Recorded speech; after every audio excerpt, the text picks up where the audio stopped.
This right here might look like a side road or a back road in the desolate mountains of Idaho, but this is in fact the only main road going to Yellow Pine. The only other way to get here is through the Stanley route, and even that's even more miles and even worse of a road. It's pretty crazy to think about that this is a main road to get to a town. There's no paved roads out here, but I found something on Google Maps that really enticed me to come up here. And I don't know what it is. It looks like some old structures, maybe something else. So I'm gonna go start my road trip. I actually started, yesterday, 10-hour drive.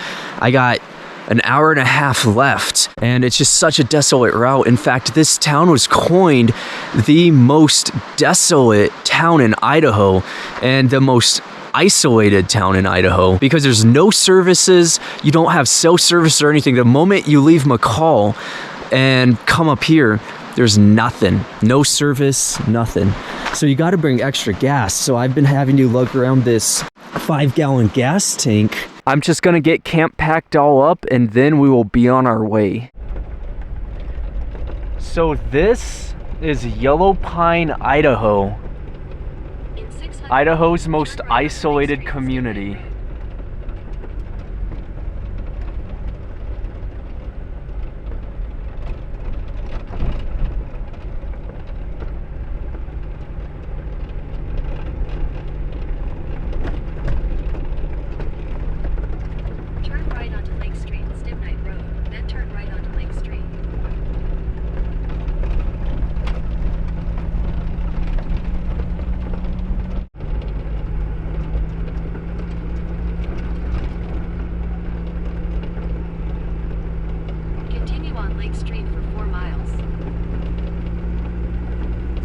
Alright, that was Yellow Pine. Now we're leaving it, headed to this spot. So this is what I found on Google Maps that really sparked this whole trip, is this small cabin and homestead just tucked away on the side of the road near Yellow Pine.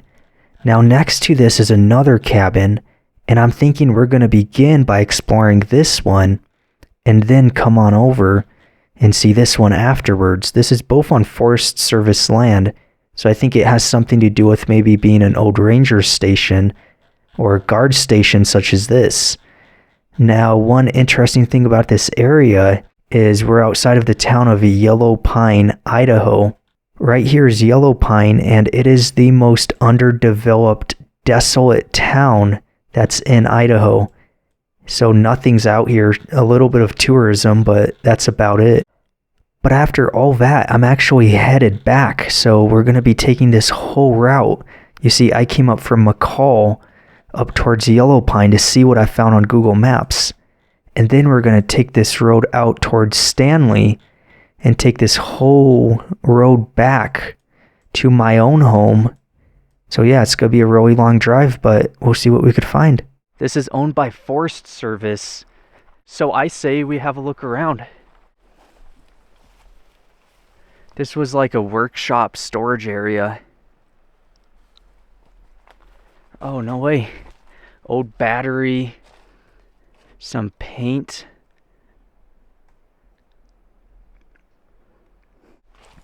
I always like stumbling upon stuff like this where, I don't know, I was just driving out here today, just exploring around, and I happened to run into this. That's pretty crazy. I'm assuming this was probably an old ranger's station. All the cabins all fallen down.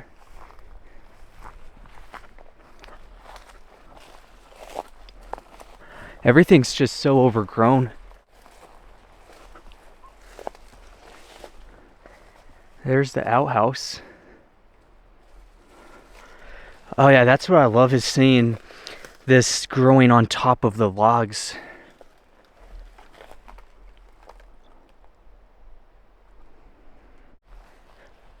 It's finding things like this where you never really know what you're going to run into when you're exploring. There's a chickmunk down there.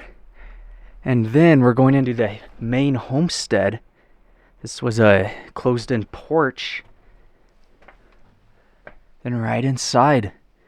Oh, it's pretty well wrecked. The whole floor is buckling up right now. But look at that couch. Looks like it's from the 70s. All that beige on it. And then there's where the beds were. And just piles of old mattresses there. All just twin size, tiny ones. Check these windows out. That's how you know we're in the absolute middle of nowhere. All still intact. Over here. Let's see if it opens. No. We'll keep exploring today. You know, I really don't know what to expect. We're just out in the absolute wilderness. Middle of nowhere, really. The old toolbox. Alright, let's head out.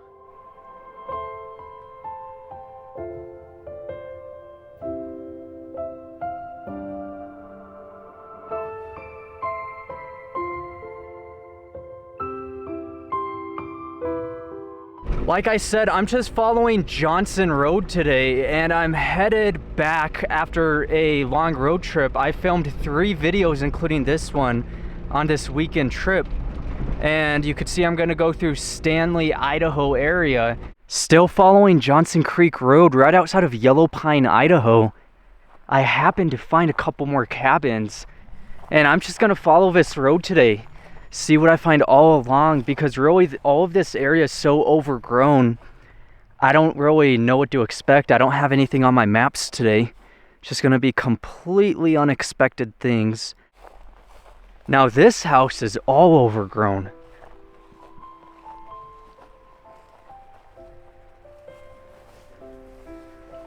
Jeez.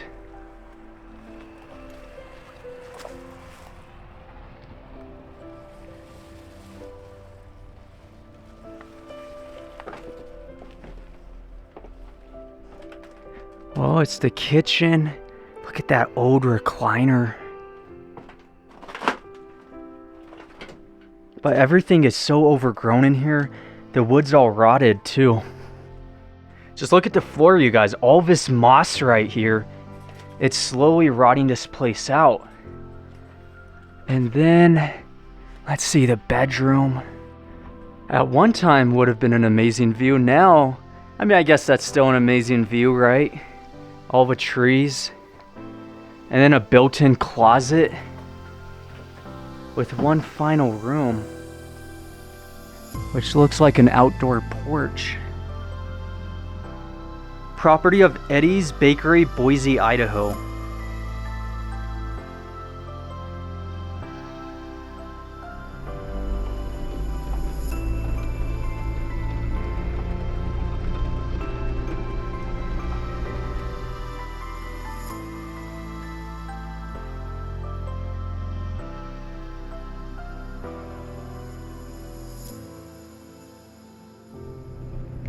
That's on private property. It's an old log homestead. Probably at least 100 years or more. This one as well, there's nothing in it. You could just see it from the roadside.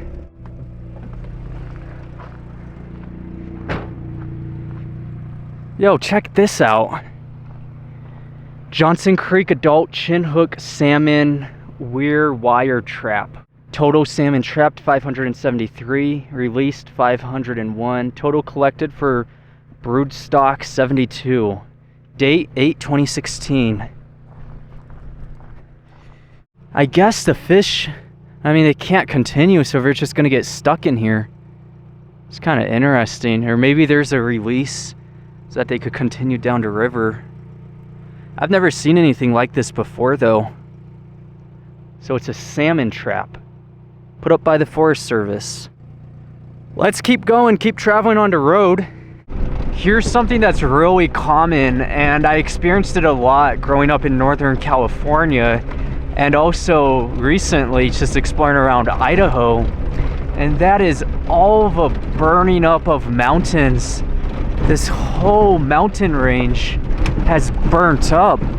Just dead trees amongst dead trees. This road is so freaking bumpy, oh my gosh.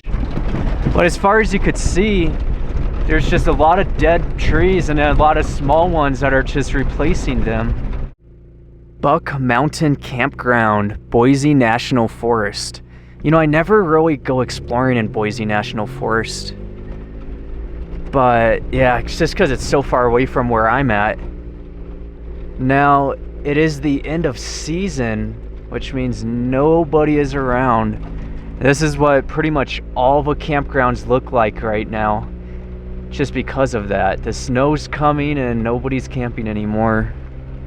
77 miles till Stanley.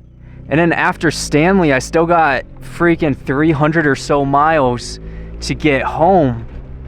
But Stanley is when you hit pavement. So that's the significance of Stanley, Idaho. Otherwise, so the next 77 miles is gonna be this stuff, the wish-wash. Deadwood Summit, elevation 6,860. Warning, avalanche hazard. No stopping within 3 miles.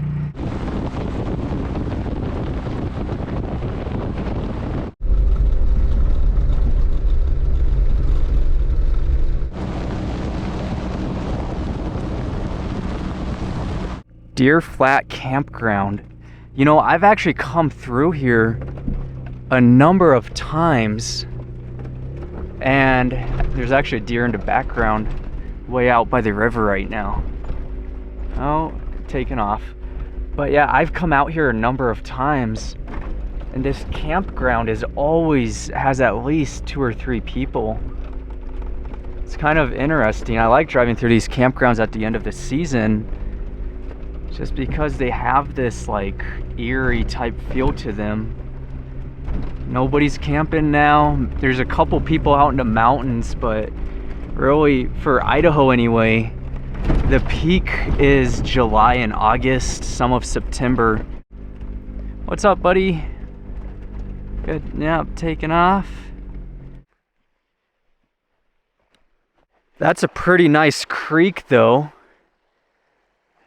Maybe I do see the appeal. I've never camped here, though, because I never like camping around other people. I always try to go out in the middle of absolute nowhere.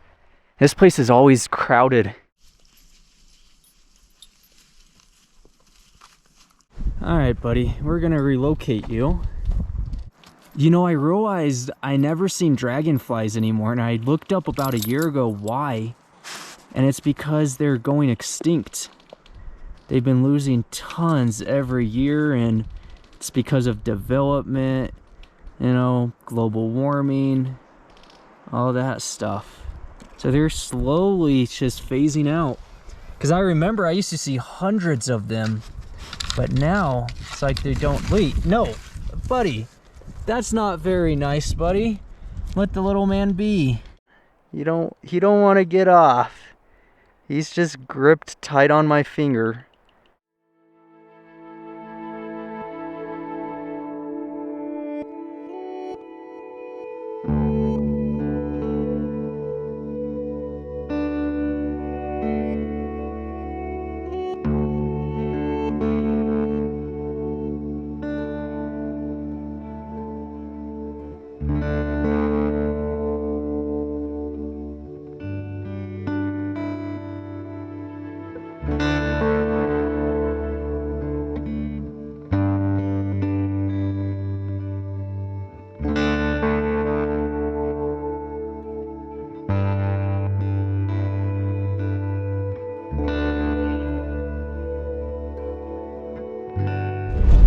Oh, hell yeah, this is it, you guys. I finally hit pavement. Highway 21. And it is gonna feel, let's see how it feels. Ah, it's so smooth.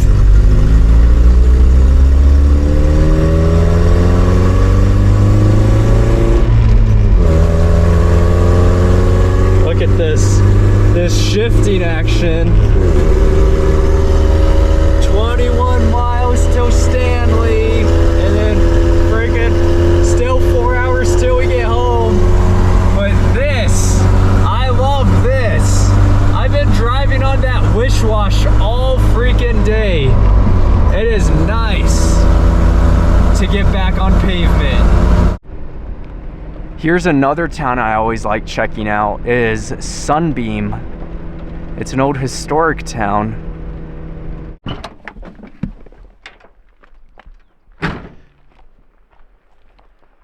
And that is the Salmon River. It is magnificent. I always love coming out here.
Oh, that sunset is insane.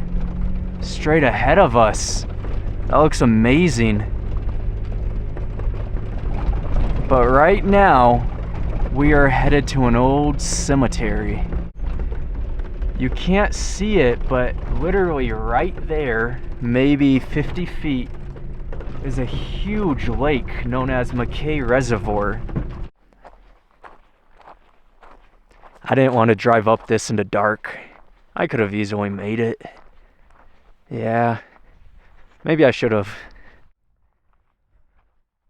This is an old pioneer cemetery from the 1800s. It's known as Battleground Cemetery. And now we just gotta find the way in.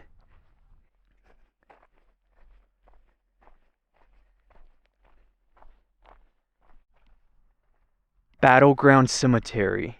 Jess McCaleb was killed by Indians near this spot in 1878. Later, the following pioneers were buried here.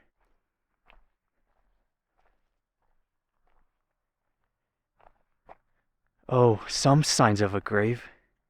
Right here. It's freaky out here, but it's also calm at the same time, if that makes sense.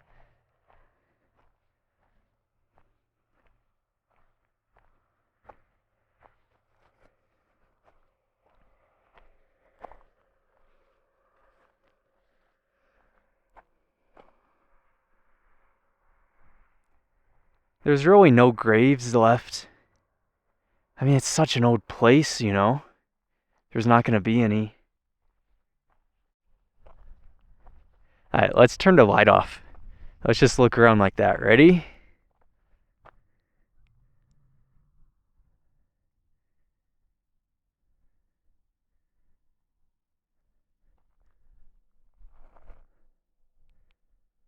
Boom. So cool. I love seeing these pioneer cemeteries at night. It's always the best time. Okay, let's get back to Suzuki. Hopefully no one's camping down here. That'd be awkward shining a light on them.